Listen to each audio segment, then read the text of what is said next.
Welcome to Growing Minds Through Stories. Here, stories come alive to inspire, teach, and spark your imagination. Hit subscribe and join the journey. Let's grow together. पुराना टूटा हुआ radio ठीक करने के बाद अर्जुन को लगा जैसे उसने एक नई दुनिया का ताला खोल दिया हो।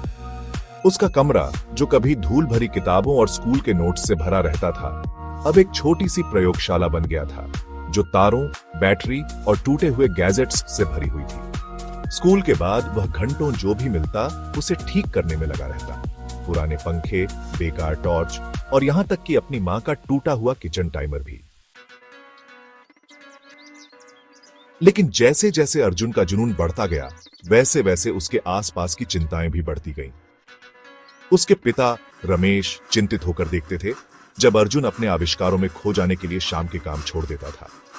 एक शाम जब अर्जुन कई दिनों से खेतों में नहीं आया था, तो रमेश ने उससे बात की। रमेश, अर्जुन ये सब कबाड़ लेकर क्या कर रहा है? क्या तुझे लगता है टूटे हुए खिलौने ठीक करके ये परिवार पलेगा? तुझे अपनी पढ़ाई पर ध्यान देना चाहिए या खेतों में मेरी मदद करनी चाहिए? अर्जुन, लेकिन पापा, मैं बहुत कुछ सीख रहा हूँ।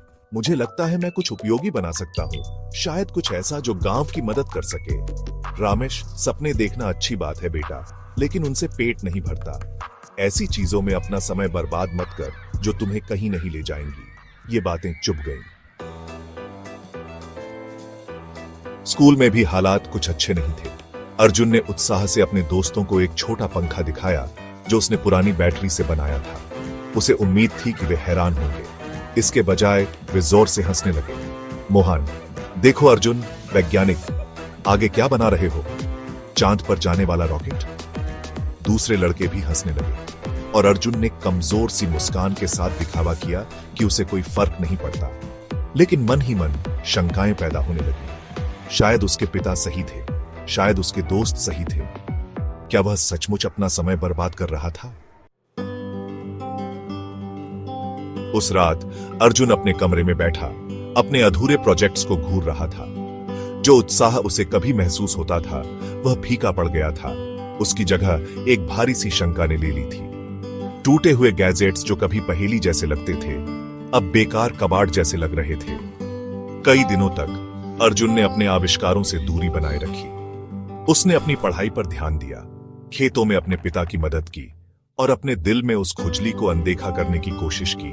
बनाने की खुजली, खोज करने की, सपने देखने की। लेकिन इसे दूर करना नामुमकिन था। एक शाम स्कूल से घर जाते समय अर्जुन ने एक बुजुर्ग आदमी को लकड़ी का भारी बोझ उठाने के लिए संघर्ष करते देखा। बिना सोचे समझे अर्जुन मदद करने के लिए दौड़ा।